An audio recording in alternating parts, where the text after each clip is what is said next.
After years of discussion and little movement, Pottawatomie County Commissioners took the next step Monday toward connecting Oliver Brown Elementary to Highway 24. Commissioners voted to move forward with a full engineering design to extend Excel Road from Kara's Way to Juniata Road. The design will also include a walking trail to the school. County Engineer Nathan Bergman says the total cost of the project will be around $8 million, with $3 million potentially to be covered through grants. And if not, we basically apply for, I've been applying for grants every year. And I do think that you have a higher likelihood of getting it funded with a grant if you have it designed and shovel ready, and not like, hey, you want a grant and then, we'll be ready in a year to build it. Commissioners voted 2-1 in favor of advancing the project. Commissioner Greg Riot opposed, citing concerns with future costs. Rock Creek built a school in the middle, and we didn't, build a 4-lane to get the kids from St. George up there. Mm-hmm. But we're going to drop about $9 million on a mile of roadway to fix this. And I'm going to vote no, just because I'd like to have a work session to find out where we're going to get the money from and what other options are there. The county has expended $150,000 on preliminary design. Final design costs are an estimated $495,000. The Crime Scene Investigation Lab inside the Riley County Police Department is set to receive $250,000 in grants to go towards improvements.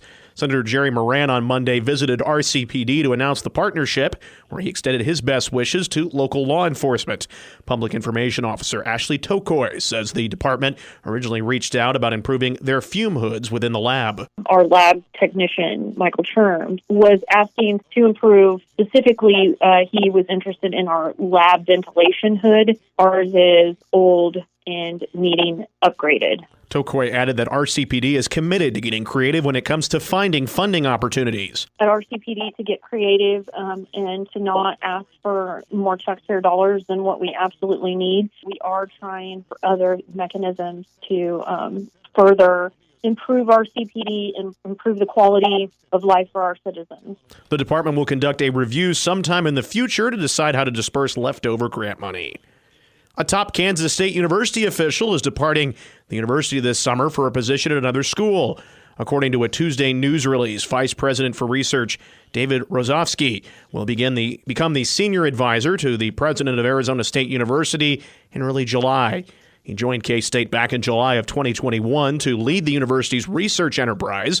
Under his tenure, the total extramural awards funding increased to $225 million. Rozovsky launched K-State's Economic Prosperity Plan with a goal of creating 3,000 new jobs and $3 billion in additional investments in Kansas by 2029. To date, that plan has generated just under 1,700 jobs and $1.9 billion in secured or planned investments. A search committee has been formed as the university looks to fill Rozovsky's role on an interim basis before opening a national search for a permanent successor. A $6 million grant has been bestowed on the Kansas State University Feed the Future Sustainable Intensification Innovation Lab. University officials in a Tuesday news release cited the lab's decade of success in providing global food security as a key reason it was awarded the grant. University officials in a Tuesday news release cited the lab's decade of success in providing global food security as a key reason it was awarded the grant from the U.S. Agency for International Development. Agency officials say the funding will help strengthen existing agricultural research, education, and outreach entities in Guatemala. The country's rural and indigenous communities have struggled for years with poverty and malnutrition due to a lack of resources. Some in Manhattan have long clamored for a Red Lobster restaurant, but that prospect looks even dimmer now that the chain has abruptly closed dozens of stores across the country, including 3 of its Kansas stores due to financial struggles.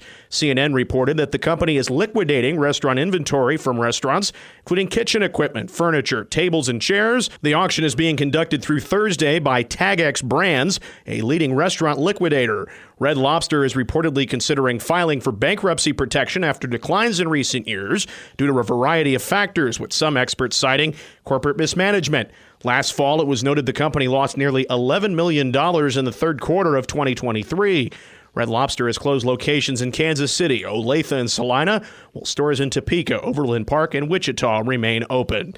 Of course, anytime you want to check out news, you can visit our website at newsradiokman.com. Good morning. I'm Mitch Fortner with sports. Legendary track and cross-country coach Cliff Revelto at K-State announced Tuesday his plans to retire at the end of the 2024 outdoor season after 32 seasons. During his tenure with the Wildcats, Revelto has personally coached 222 All-Americans and 109 conference champions. As a world-renowned coach in the high jump, Revelto helped K-State achieve the moniker High Jump U. On the world stage, Revelto has coached 17 individuals who have represented their countries at the Olympic Games 22 times, including gold medalist Eric Kennard. Revelto is a 6-time Big 12 Coach of the Year and was honored as the 2001 NCAA Women's Outdoor National Coach of the Year. Nelson Velasquez hit a 3-run homer in the 7th inning to put the Kansas City Royals ahead, and Michael Wacha worked 6 dominant innings as the Royals beat the Seattle Mariners 4-2 on Tuesday night. The Royals are now 26-18, a game and a half back in the AL Central. This afternoon is the rubber match in Seattle. Starting for the Royals will be Alec Marsh. He's 3-0 with a 2.52 ERA,